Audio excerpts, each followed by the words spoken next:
A very good morning to you all.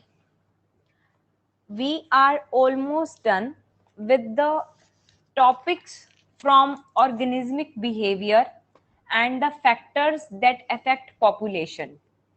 But in the beginning of our chapter, and while we begin ecology, then we discussed about few important components of ecosystem, and there we talked about major abiotic and biotic factors. From those factors, there is a very important factor named soil. Actually, there are two factors, two abiotic factors, that play a very important role, and you get many questions in different kind of entrance exams from those topics. First one is soil and second one is light. Probably in our next video, we will be discussing about light, but in today's topic, we are going to discuss about soil. As the name suggests, soil seems a very short topic and a very concise term. But going into the deep of science and talking about the ecology of soil, we have a lot of things to study about soil. Firstly, there is soil profile. Then we have soil composition, soil texture, types of soil, and classification of soil. In today's video, we will be discussing about components of environment in little brief because we already discussed those things.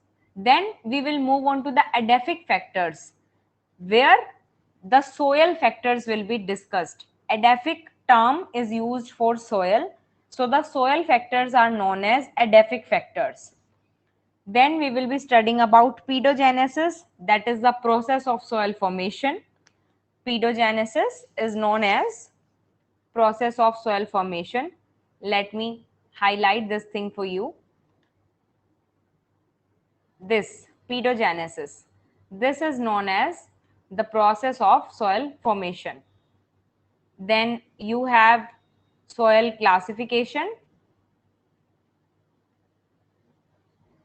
Then you have topography. We already discussed about topography in our last classes. Pedogenesis is the term that you must remember. Pedogenesis is the term used for process of soil formation. Then you have soil classification, you have topography, and you have soil water plant relationship. The relationship between the soil, water, and plant. In my previous classes of plant physiology, I talked about importance of water for plants. When we were discussing the topics of plant physiology, I discussed about importance of water. And here in today's class, we will discuss the details of that topic, why water is important, how does it play an important role for plant physiology or plant ecology, and basically for plants, and how does it relate to the soil. So we studied the components of environment, that an environment of an organism has two components. First one is abiotic, second one is biotic, where the biotic consists of living organisms and abiotic consists of atmosphere, hydrosphere and lithosphere. And specifically talking about the factors, then we have water, light, soil, temperature as our abiotic factors.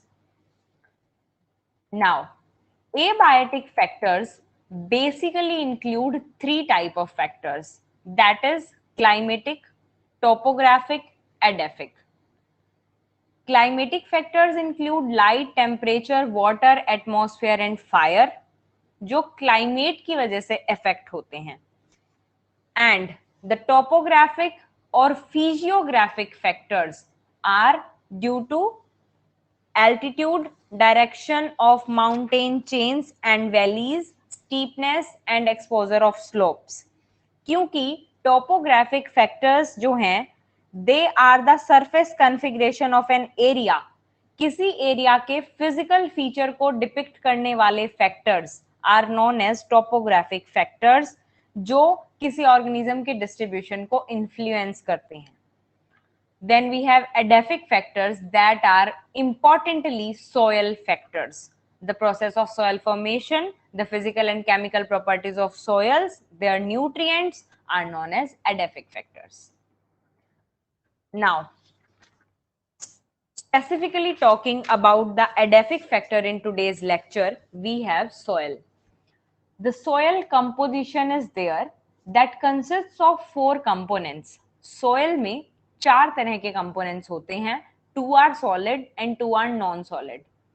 The solid components are mineral particles and organic matter. The soil components में जो आपके 4 components हैं, उन components में you have 2 solid and 2 non-solid components, and the solid components are mineral particles and organic matter.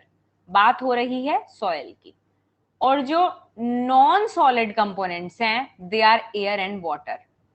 इनकी term से ही आपको पता चल रहा है, mineral particle, organic matter, these are crude things. आप उनको टच कर सकते हैं, उठा सकते हैं. They are solid. And air and water, water can be of course touched, it can be felt, but it is not solid, it is liquid, and air is gas. So these are 2 non-solid components. A 5th component of variable nature is soil organism. जो 5th component है, major 4 ही component होते हैं, क्योंकि जो 5th component है उसकी variable nature होती है, and that is soil organism. Variable nature क्यों होती है? Because they can be found somewhere, they cannot be found somewhere. कहीं पे soil में वो present होंगे, कहीं पे वो soil में present नहीं होंगे. जब हम बात कर रहे हैं soil organisms की, then basically we are talking about microbes. We are basically talking about microbes. So the proportion of different components of soil are mineral particles consisting of 40% composition, organic matter 10%, air 25%, soil air बोलते हैं उसको, and soil water 25%. Then now talking about the mineral matter और soil particles. ये जो हमने बात की कि mineral particles, इनकी बात करेंगे कि mineral particles कौन कौन से हैं. There are 4 type of mineral particles present in soil. The first one is known as gravel, that are known as fine pebbles. The gravel are known as fine pebbles, जिसका size होता है less than 2 millimeter. Then you have sand, जिसके अंदर composition quartz या silicon oxide की हो सकती है, and the size is from 2 to 0.02 mm. Then we have silt, very fine quartz grains, 0.002 to 0.02 millimeter. And then you have clay. I'm sorry, in gravel I said less than, but it's actually more than 2 mm. I was confused with the arrow. Gravel, the fine pebbles, have more than 2 mm size, while now the clay, that are hydrated silicates of aluminium, that has size, particle size of less than 0.002 mm. These things are very much important to be learnt. In any kind of entrance exams, they ask one minimum question from this topic. There is definitely a question from this topic. आपसे composition पूछ ली जाएगी mineral particles की. They will ask कि gravel, sand, silt, clay आपको दे देंगे एक column में. Second column में they will give you the particle size and they will ask match the following. Either you will have to match the following, और आपके पास question आ जाएंगे कि आपको दे दिया गया, जैसे मैंने यहाँ पे आपको ऑलरेडी लिख के दिया है कि ऐसे ऐसे है, वो आपको कुछ कुछ यहाँ पे लिख के दे देंगे एंड दे विल आस्क कि बताओ इनमें से कौन सा इनकरेक्ट है या कौन सा करेक्ट है. तो आपको ये बात पता होनी चाहिए कि इन पार्टिकल्स के साइज क्या होते हैं, how do they very, so that you can just learn these things to do either match the following or to find correct options. Then after this, you have soil and pedogenesis. What is soil? The soil is biologically active, porous medium that has dwelt in the uppermost layer of Earth's crust, having a mixture of organic matter and minerals. This is the definition of soil. Biologically active material है soil, porous medium provide करता है, and कहाँ बना है? Earth crust की uppermost layer में बना है, और it is a mixture of organic matter and minerals. Talking about pedogenesis, the study of soil formation, the study of process of soil formation.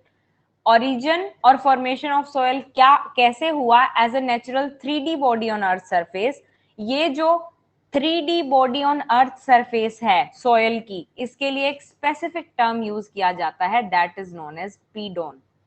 Pedon is the term used for 3D body of soil on the earth's surface. This is known as pedon. Okay, so pedogenesis क्या है? It is the process of it is the study of process of origin and formation of soil as pedon. Now next we have soil origin. अब हम लोगों को जो soil दिखता है that is just single layer.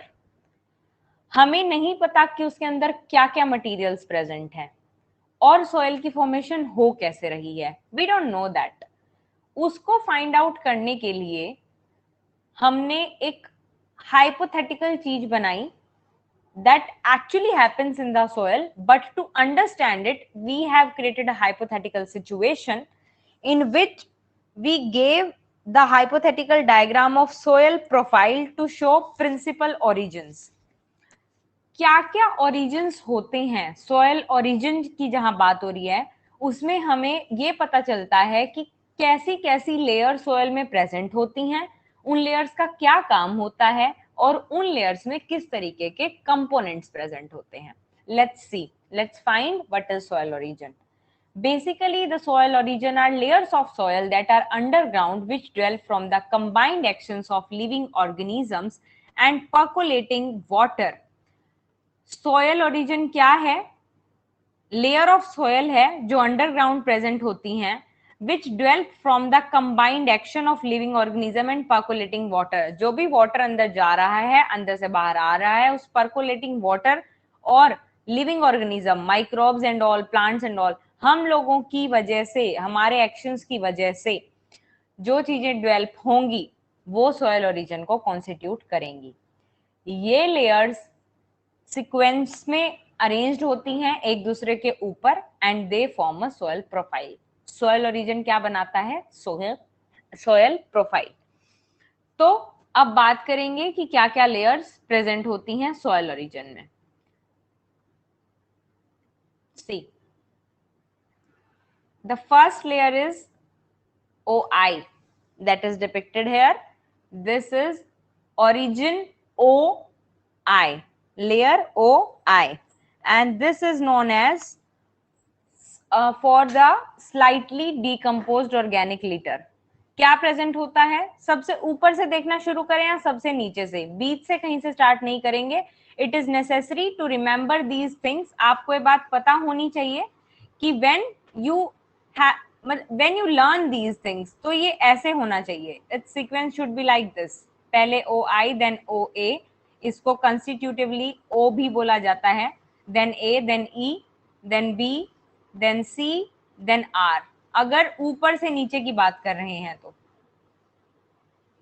ऊपर दिख रहा है this is tree, okay, and then इसके नीचे यू हैव शोन सोयल. तो बात ऊपर से नीचे की तरफ हो रही है when we talk about O to R. while on the other side आप और याद रखने के लिए फिर क्या कर सकते हैं? You can learn it like this, R C B E A and O. But आपको ये याद रहे कि ओरिजिन आप उल्टे पुल्टे नहीं लिख सकते हैं. These should be in sequence because they are present in this sequence only in the soil.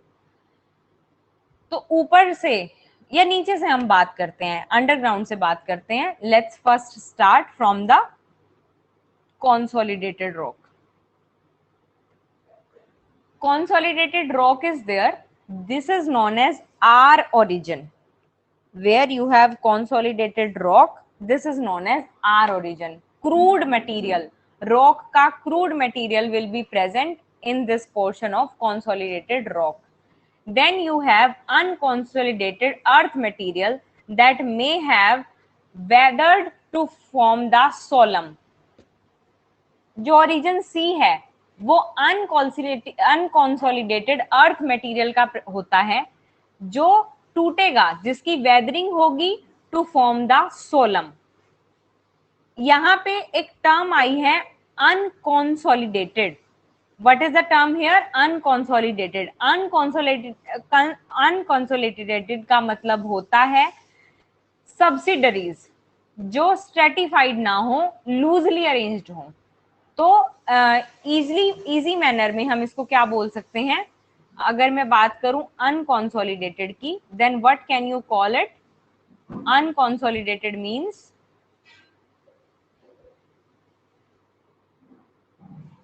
loosely arranged. It means loosely arranged. वहीं जो नीचे बात हो रही थी कॉन्सोलिडेटेड रॉक की, इसका मतलब क्या है? Tightly packed. टाइटली पैक्ड, पथरीला है एकदम. ठीक है. ऊपर क्या है? सी में क्या आ गया? लूज अरेंजमेंट हो गया उसी अर्थ मटेरियल का जो नीचे वाला था, और वो टूटेगा टू फॉर्म द सोलम. अब ये सोलम क्या है? आप साथ साथ पिक्चर भी देखते रहें. देखिए यहाँ पे एकदम टाइट मटेरियल्स प्रेजेंट है आर ओरिजिन में. सी में वो लूज हो गए हैं, उनकी वेदरिंग स्टार्ट हो गई है, ये जो सी वाला पोर्शन है. Then now talking about B, accumulation of clay and development of bulky structure. B में क्या हो जाएगा? क्ले की एक्यूमुलेशन शुरू हो जाएगी. ये जो यहाँ पे क्या होगा? क्ले की एक्यूमुलेशन शुरू हो जाएगी. उसके बाद ई ओरिजिन आएगा. कलर में लाइट होगा, पता चल जाएगा कि भाई हाँ लाइट कलर का है. ह्यूमस उसमें कम होगा, humus content will be low. A origin के कंपैरिजन में ये जो ए वाला है इसके कंपैरिजन में कम होगा, क्योंकि ऊपर जाएंगे तो डार्क हो जाएगा और ह्यूमस ज्यादा हो जाएगा. एंड यहां से ये बी की जो क्ले है इसका लॉस हो जाएगा और क्या बच जाएगा? सैंड एंड सिल्ट पार्टिकल्स, जिनके बारे में हमने पीछे पढ़ा कि उनका क्या पार्टिकल साइज होता है. उसके बाद ए पे आएंगे, वहां पे क्या होगा? सब्सटेंशियल ह्यूमस, काफी सारी ह्यूमस प्रेजेंट होगी and it will be dark in colour. जो ह्यूमस है, जिस सोयल के में ह्यूमस की ज्यादा प्रेजेंस होती है वो सोयल डार्कली कलर्ड होती है. ये बात वैसे ही आपको याद रखनी है. तो ऑब्वियसली बात है जो ए ओरिजिन है वो डार्क कलर का होगा. अब ये जो तीन पोर्शंस हैं, this A, this E and this B, these three origins they constitute of solemn. ये बनाते हैं सोलम, जिसके बारे में हमने नीचे बात की थी कि जो आपका सी वाला मटेरियल है वो अर्थ मटेरियल वेदरिंग हो जाएगी उसमें टू फॉर्म सोलम. ये जो सोलम की टर्म है ये सॉयल साइंस में सॉयल साइंस में ही कंसिडर होती है. आप अगर बात करें कि सॉयल की जो फॉर्मेशन हुई उनकी कंडीशंस की जब हम बात करेंगे तो जिन चेंजेस के थ्रू गुजरना पड़ता है सब सॉयल लेयर्स को या उसके सरफेस को, उसके लिए इस टर्म को यूज किया जाता है सोलम को. तो एक तरीके से solum is basically known as soil present at surface. Surface पे जो सॉयल प्रेजेंट होती है उसको बोलते हैं सोलम. और ये जो ए, ई और बी ओरिजिन आपके हैं ये तीनों बनाते हैं solum. Then you have O horizon, जिसके अंदर दो पोर्शंस हैं, O A and O I, where the O A consist of highly decomposed organic material. बहुत ज्यादा डीकम्पोजिशन ऑर्गेनिक मटेरियल का होगा ओ पोर्शन में, एंड जो ओ आई पोर्शन है वहां पे slightly decompose organic litter will be present.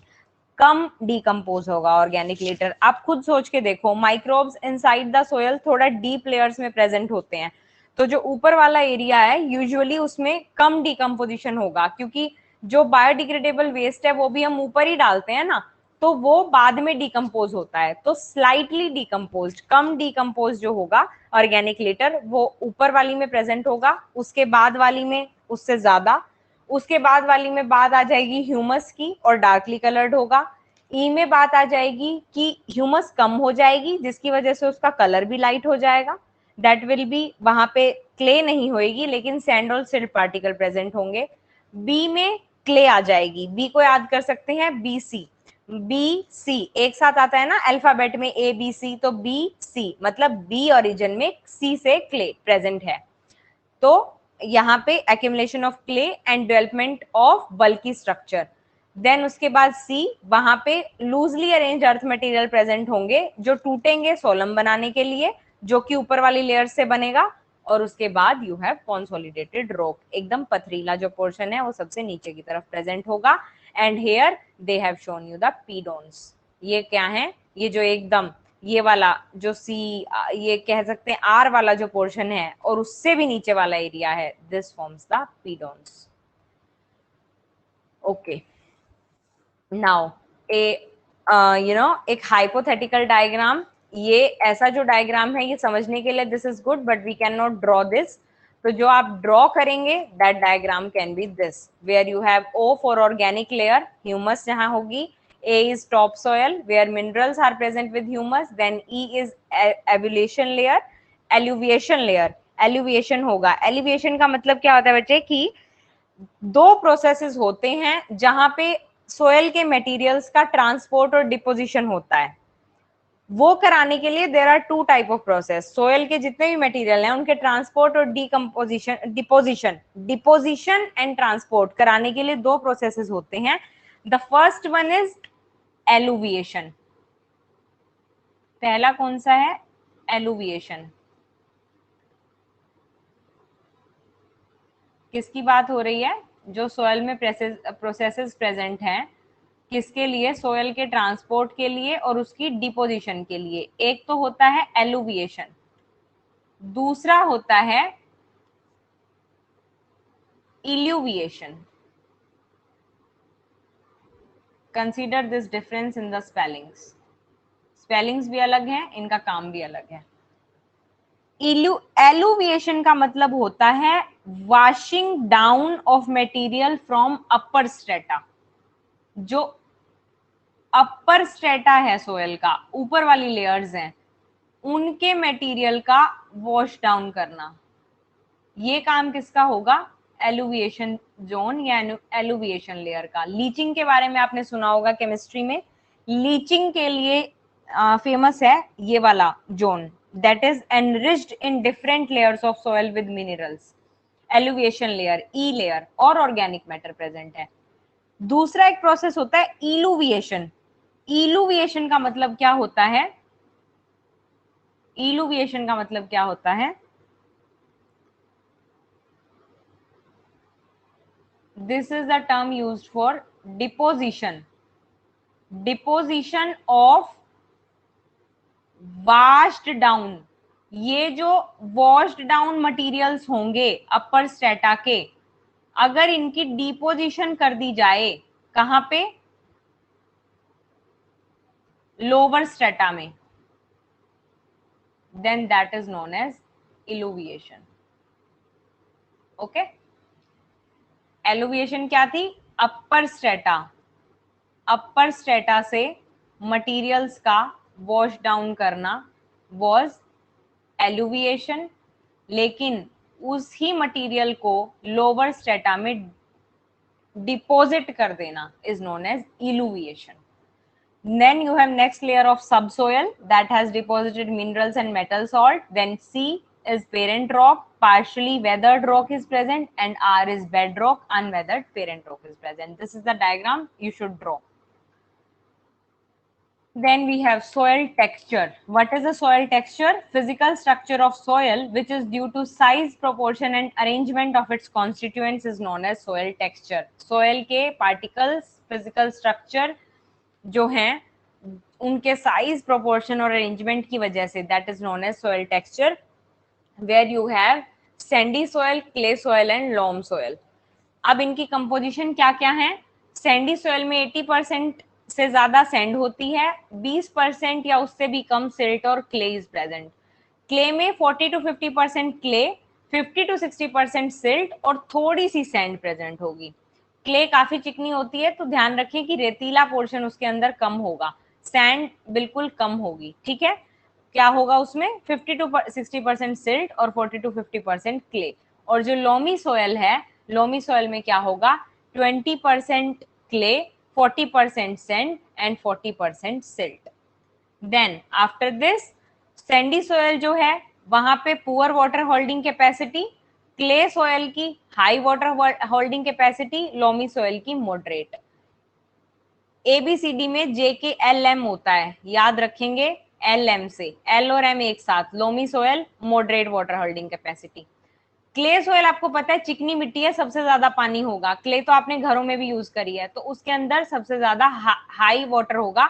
याद रखने के लिए फिर भी आप क्या कर सकते हैं, high coat is HC, similarly clay soil is high water holding capacity. Then you have sandy soil where you can learn from superintendent of police, that is SP, जहां पे पुअर वाटर होल्डिंग कैपेसिटी होगी, and sandy soil is for SP is for poor water holding capacity. Fine. Then you have sandy में porous and loose. Now again SP, SP porous होगा तो सीधी सी बात है कि loose होगा। उसके बाद क्या है clay soil, abundant capillary pores, बहुत ज्यादा कैपिलरी पोर्स प्रेजेंट होंगे clay soil में। वहीं लोमी में वही जो LM याद किया था, moderately porous। Then you have sandy soil के लिए लास्ट कैरेक्टर केमिकल न्यूट्रिशन की बात हो रही है, little chemical nutrition will be present, यहाँ पे बहुत कम केमिकल न्यूट्रिशन होगा। देन उसके बाद क्ले सॉइल में गुड क्वांटिटी होगी न्यूट्रिएंट्स की, क्योंकि एरेशन बहुत कम है, एरेशन पुअर हुआ है, क्योंकि वाटर हेल्डिंग कैपेसिटी, जब पानी ज्यादा वो एब्जॉर्ब करेगा, ज्यादा होल्ड करेगा, तो एरेशन तो है वो कम हो जाएगी, सॉइल लेयर कम होगी, तो इसीलिए न्यूट्रिएंट्स जो हैं वो अच्छी क्वांटिटी के होते हैं। यहाँ पे केमिकल न्यूट्रिशन सबसे कम था सैंडी में। जो लोमी है उसमें मिनरल न्यूट्रिशन भी अच्छा होगा और एरेशन और हाइड्रेशन भी अच्छी होगी, इसीलिए this is the best for plants. ये वाली सोयल जो है ये कौन सी है, बेस्ट होती है प्लांट्स को ग्रो करने के लिए, loamy soil.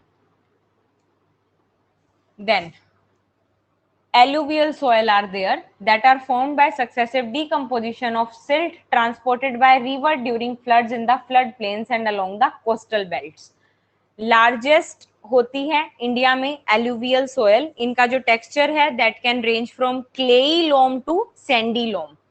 Now fairly good water holding capacity है एलुवियल सॉइल की, क्योंकि क्लेई लोम भी हो गया उसमें और सैंडी लोम भी हो गया, तो अच्छी वाटर होल्डिंग कैपेसिटी आ जाती है। इंडिया में प्रेजेंट होती है alluvial soil. Then you have black soil, जो किससे बनती है, रॉक्स के टूटने से, जैसे कि जो बेसाल्ट, ट्रैप, ग्रेनाइट्स और ग्निसेस जैसे रॉक्स होते हैं। You would have read about this in your primary classes in social studies. Then granite या लैमिनेटेड मेटामॉर्फिक रॉक्स जो हैं इनके वेदरिंग की वजह से बनती है ब्लैक सॉइल। अगर मैं बात करूं इसकी प्रेजेंस की, these are very important questions, specially UGC NET EVS के एग्जाम्स जो आगे होते हैं फर्दर स्टडीज के लिए, एज वेल एज इकोलॉजी के पोर्शन में in NEET and all, this question is asked. Black soil के एरियाज कहाँ हैं, महाराष्ट्र इज देयर, महाराष्ट्र से रिलेटेड है एमपी, एमपी से रिलेटेड है एपी, मध्य प्रदेश, आंध्र प्रदेश। याद रखने के लिए क्या है, map, map is for black soil. Okay, then you have Gujarat. Gujarat में सोचो कि काफी कुछ इस तरीके के मूंगफली एंड ऑल ये बहुत मिलते हैं। गुजरात की मूंगफली इज वेरी फेमस, पीनट्स, तो वो ब्लैक सॉइल में होती हैं, तो गुजरात में black soil as well as Tamil Nadu. Then you have highly textured with the clay content varying from 40 to 60%, and बात हम ऑलरेडी कर चुके थे क्ले कंटेंट की, तो वही परसेंटेज यहाँ आ गई। वाटर होल्डिंग कैपेसिटी गुड है क्योंकि क्ले की बात हो रही है, ड्रेनेज पुअर है। Then we have red soil, जो किससे बनती है, इग्नियस और मेटामॉर्फिक रॉक्स की, जो पत्थरदार चट्टानें होती हैं उनकी वेदरिंग से, comprising of gneisses and schists. Tamil Nadu, Karnataka, Goa, Daman Diu, AP, Odisha, Jharkhand, these are the areas where red soil is found. Low water holding capacity होती है, वेल ड्रेन्ड होती हैं। Then you have laterite, lateritic soil. India और कुछ अदर ट्रॉपिकल कंट्रीज में जहां पे moist climate होता है वहां पे ये मिलती हैं। लेटेराइट रॉक्स की वेदरिंग से बनती हैं and the areas of India are Karnataka, Kerala, Madhya Pradesh, West Bengal. Then you have low clay content, good drainage. After this, you have desert soil. A large part of arid region, that is Rajasthan, Haryana, Punjab. याद रखेंगे desert soil आ गया, desert है तो obvious सी बात है राजस्थान तो है ही है. Then you have Haryana, then you have Punjab. Lying between Indus River and Aravalli Range. This part is covered by mantle of brown sand which combined with the arid climate and results in poor soil. ये तो बच्चे आप याद रखें कि राजस्थान, हरियाणा, पंजाब जो हैं, these three areas ये एडजेसेंट हैं इंडस रिवर और अरावली रेंज के. ये तो आपको ज्योग्राफिकली ही पता होगा. ये जो पार्ट हैं डेजर्ट सॉइल वाले, ये किससे कवर्ड होते हैं? They are covered by mantle of brown sand which combined with the arid climate and result in poor soil development. Lightly textured sandy soils होती हैं डेजर्ट सॉइल में. देन एक होती है प्रॉब्लम सॉइल. अब ये क्या है? Problem soil is a type of soil जो मिलती है एरियाज में, लेकिन उसको आप यूज नहीं कर सकते for cultivation of crops without adopting proper reclamation measures. Better proper reclamation measures को adopt किए बिना you cannot find this problem soil suitable for your plants. अब बात क्या हो रही है कि आपको क्या करना पड़ेगा? रेक्लामेशन मेजर्स यूज करने पड़ेंगे. रेक्लामेशन का मतलब किसी चीज को दोबारा से रीअसर्ट करना. अगर कल्टीवेशन की बात हो रही है तो वेस्ट लैंड या जो भी लैंड जहां पे इस तरह की सोयल प्रेजेंट है उसको वाटर की प्रेजेंस में अगर आपने रेक्लामेट नहीं किया तो this soil will be of no use for in the case of problem soil. Water की हेल्प से क्या करेंगे आप? रेक्लामेट करेंगे. हाईली इरोडेड होती है, इरोजन बहुत ज्यादा होता है. Soils ravine land, steeply sloping lands पे प्रेजेंट होते हैं. एसिड, एल्कलाइन, सेलाइन सोयल्स जो हैं, इस तरह की सोयल. सेलाइन बहुत ज्यादा नमक जहां पे होगा, एल्कलाइन बहुत ज्यादा बेसिक सोयल, और बहुत ज्यादा acidic soil. These all three type of soil are problem soil. Now you have soil based on source and nature.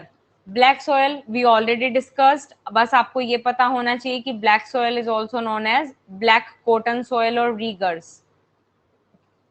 Then you have A2C soil जो होती है ना, ये भी black soil होती है. Red soil की बात हो गई. एसिडिक लेटेराइट सॉइल पहले ही बात कर चुके हैं, लेकिन एसिडिक जो लेटेराइट होंगी वो होंगी रेड सॉइल. इस तरह के प्लांट्स, टी, रबर, कॉफी, ये सब यहाँ पे रेड सॉइल में उगते हैं. देन यू हैव टेराई और बाबर सॉइल. बाबर के बारे में तो एसएस में आपने बहुत सुना होगा. This is most colluvial and highly reproductive type of soil. Then you have soil type based on the source of soil where you have residual, जो कि कब बनती है? पेरेंट रॉक में ही इन सिटू फॉर्मेशन हो जाती है with in that. And transported soil जिसको बाहर से लाया जाता है. अगर ग्रेविटी से लाया गया तो कोल्यूवियल, रनिंग वाटर की प्रेजेंस से लाया तो एल्यूवियल. इओलियन सोयल हो जाती है जो विंड की वजह से ट्रांसपोर्ट हुई, और अगर ग्लेशियर्स के साथ ट्रांसपोर्ट हुई तो that is known as glacial soil. These are the important terms that you must remember. And organic and inorganic soil. Inorganic soil के chief components aluminium, silicon, magnesium, calcium, iron, potassium and Na. इसको याद करने के लिए I will give you a mnemonic.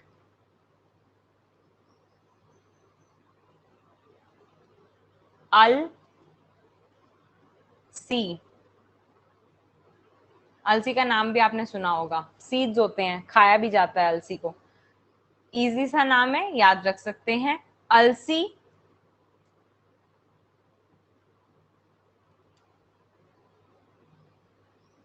मांग के, अलसी मांग के, मैग्नीशियम, कैल्शियम, मांग के,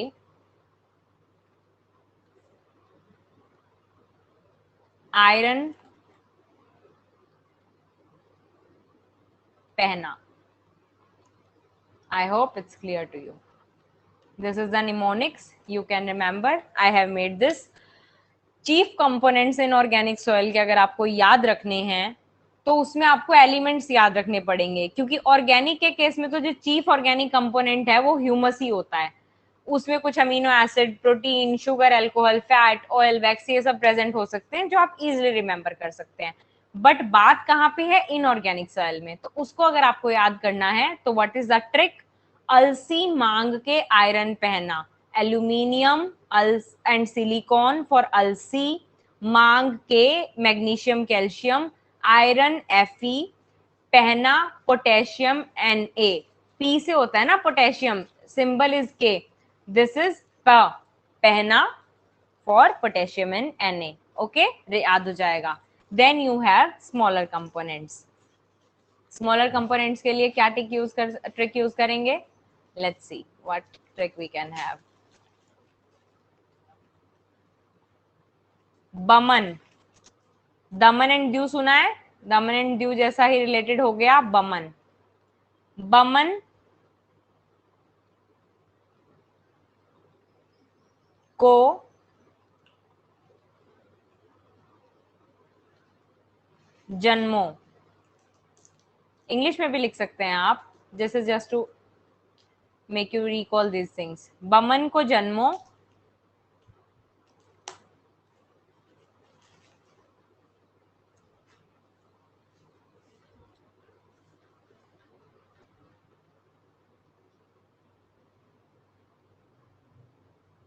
को आई. F, I'm not sure about. I read it somewhere, so I wrote it, but will not remember this thing. We have just these things. B, Mn, Cu, Zn, Mo, cobalt, I. That is boron, manganese, copper, zinc, molybdenum, cobalt, iodine. These are the smaller components of inorganic soil. इनके लिए trick क्या है? बमन को जन्मो Zn and Mo, Boman को जन्मो को आई. Okay, now topography. टोपोग्राफी की हमने बीच में बात की थी. टोपोग्राफी क्या होती है? सरफेस कन्फिग्रेशन है किसी एरिया की. फिजिकल फीचर्स होते हैं that influence the distribution of organisms. Physical features like hills, plains और slopes. एग्जाम्पल अगर टोपोग्राफी का करूं तो किसी पॉन्ड या स्ट्रीम का एज एंड सेंटर, कोई रॉक का अंडर साइड या exposed side, and north and south face of a ridge और a mountain. These are known as topographical features. And soil, water and plant relationship मैंने पहले ही बताया था, हम वाटर के बारे में बात करेंगे. Soil and water both are essential for plant growth. पानी और मिट्टी दोनों चीजें चाहिए हैं पौधे के लिए. उगा ही नहीं सकते इन दोनों चीजों के बिना तो आप प्लांट को. कहाँ उगाते हो? There is one another trick, hydroponics होती है, that we read in plant physiology. जब हम सेकंड चैप्टर स्टार्ट करेंगे प्लांट फिजियोलॉजी का, mineral nutrition, then I will talk about that कि हाइड्रोपोनिक्स क्या है. That is basically soil less culture of plant. Soil की जरूरत नहीं होती वहां पे. बट नॉर्मली अगर हम नेचुरली बात करें देन सोयल के बिना प्लांट्स कैन नॉट ग्रो. वो अलग बात है कि टुडे साइंटिफिक एडवांसमेंट टेक्निक्स ने हमें हाइड्रोपोनिक्स प्रोवाइड कर दी है. So soil and water both are essential for plant growth. Structural base कौन प्रोवाइड करता है? सोयल. स्ट्रक्चरल बेस भी प्रोवाइड करता है, रूट सिस्टम भी वहीं पे ग्रो करता है, so that root system can spread and grow rapidly और strongly वहां पे होल्ड हो सके, जकड़ के रह सके. ऐसी चीज कौन प्रोवाइड कर रहा है? सोयल. सोयल्स में pores are present, they held moisture, जो सरफेस टेंशन की वजह से ड्राइएस्ट स्टेट में सोयल पार्टिकल से चिपक कर रहता है. तो व्हाट हैपेंस इज कि सोयल के पोर्स के अंदर मॉइस्चर होता है, जिसकी वजह से जब ऊपर से हमें सोयल ड्राई भी लगती है देन उस टाइम पे भी अपनी ड्राइएस्ट स्टेट में भी सोयल पार्टिकल से सोयल चिपक के रहता है. देन ये मॉइस्चर रूट जोन में प्रेजेंट होता है, where the moisture is present in the root zone, and ये moisture it fills up the pores partially all or fully saturating it with useful nutrients dissolved in water essential for growth of plant. Moisture के साथ जो इसके pores हैं वो partially या fully saturated रहते हैं बहुत सारे न्यूट्रिएंट्स के साथ जो कि पानी में डिसॉल्व हो जाते हैं and they are essential for the growth and development of plant.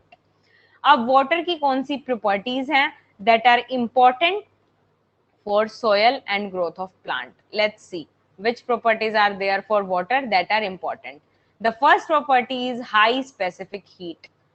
High specific heat होती है water की, जो कि बहुत important property इसलिए है क्योंकि बहुत ज्यादा temperature जब होता है plants में तो उस पे भी वो रेजिस्ट कर लेते हैं. This is due to high specific heat, क्योंकि हाई स्पेसिफिक एक ऐसी एनर्जी होती है that is required to raise the temperature of a unit mass of substance by 1 degree celsius. You would have read about this in chemistry. तो water की high specific heat है जिसकी वजह से इसके जो मॉलिक्यूल्स हैं they can absorb large quantity of energy बिना ज्यादा टेम्परेचर बढ़ाए. इसीलिए लार्ज फ्लक्चुएशंस होने के बावजूद भी टेम्परेचर में प्लांट्स रेजिस्ट कर लेते हैं. The second property is hydrogen bonding. बहुत सारे हाइड्रोजन बॉन्ड वाटर में प्रेजेंट होते हैं. H2O मॉलिक्यूल इज देयर जिसकी वजह से इसको कोहेशन का प्रॉपर्टी मिल जाता है और इसको हाई टेंसाइल स्ट्रेंथ मिलती है and it resist stretching. Stretching भी रेजिस्ट कर लेता है बिना टूटे. कोहेशन की जो प्रॉपर्टी है इसी वजह से इनमें प्रॉपर्टी आती है सरफेस टेंशन की. Then you have adhesive property. चिपकने की प्रॉपर्टीज हैं वाटर में. It can stick to the soil particles. Then it is an excellent solvent due to its high value of dielectric constant. ये आपको ये पता है किसी भी और सॉल्वेंट के कंपैरिजन में जो वाटर है वो बाकी सब्सटेंसेस को जल्दी घोल लेता है क्योंकि उसका जो डाइलेक्ट्रिक कांस्टेंट है वो हाई होता है. अट्रैक्शन जो होती है इलेक्ट्रिकल चार्जेस के बीच में उसको न्यूट्रलाइज करने की जो कैपेसिटी है दैट इज डाइलेक्ट्रिक कांस्टेंट जो कि वाटर में ज्यादा है जिसकी वजह से it is powerful solvent for electrolytes and polar molecules such as sugars. These are 4 important properties of water that are essential for soil as well as plants. Now we are done with our today's topic. I hope you will remind these things, you will make the notes. I hope you have made everything clear in your mind. If you have doubt, you may comment down and keep watching, subscribing and sharing.